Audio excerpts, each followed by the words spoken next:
ఛాతీ పట్టేయటం వేరు, ఛాతీ నొప్పి వేరు.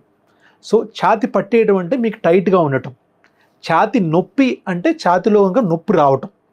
సో ఛాతీ నొప్పి అనేది దేని వల్ల రావచ్చు అంటే గుండె నొప్పి వల్ల రావచ్చు, ప్లూరా లంగ్ మీద ఉన్న లేయర్ వల్ల రావచ్చు, చెస్ట్ వాల్ అంటే మన ఈ గోడ చెస్ట్ వాల్ గురించి రావచ్చు, ఆర్ మజిల్ వల్ల రావచ్చు, బోన్ వల్ల రావచ్చు. ఇది పెయిన్. చెస్ట్ టైట్నెస్, మీరు అడిగింది చెస్ట్ టైట్నెస్ గురించి. టైట్ అంటే టైట్ ఎందుకు అనిపిస్తుంది అంటే లోపల మీకు లంగ్స్ అనేవి ఈ సైజులో ఉన్నాయనుకోండి, ఈ సైజులో ఉన్నాయి, మనకు బయట ప్లేసు ఇంత ఉంది. అప్పుడు లంగ్స్ హ్యాపీగా కంఫర్టబుల్గా ఉండి కొంచెం ఎక్స్పాండ్ అవుతూ క్లోజ్ అవుతూ హ్యాపీగా ఉంటాయి.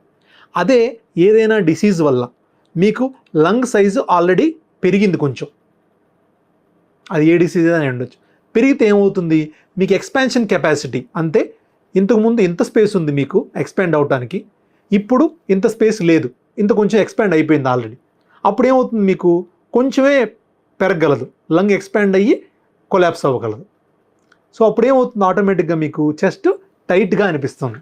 ఈ టైట్నెస్ ఏ జబ్బులో వస్తుంది అంటే బ్రాంకియల్ ఆస్తమా, ఉబ్బసం వ్యాధిలో ఈ టైట్నెస్ అనేది మెయిన్ సిమ్టమ్ అండి.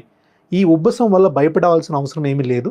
ఎవరైతే ఈ టైట్నెస్ కానీ ఆయాసం కానీ పెళ్లి కూతురు కానీ ఉంటుందో వాళ్ళు ఇమీడియట్గా స్పైరోమెట్రీ అనే టెస్ట్ చేయించుకొని ఆ టెస్ట్ కనుక పాజిటివ్ ఉంటే ఆస్తమా అని ఇన్హేలర్స్ మొదలుపెట్టుకుంటే ఈ టైట్నెస్ అనేది 100% తగ్గిపోతుంది. సో టైట్నెస్ అనేది డేంజరస్ కంప్లైంట్ కాదండి.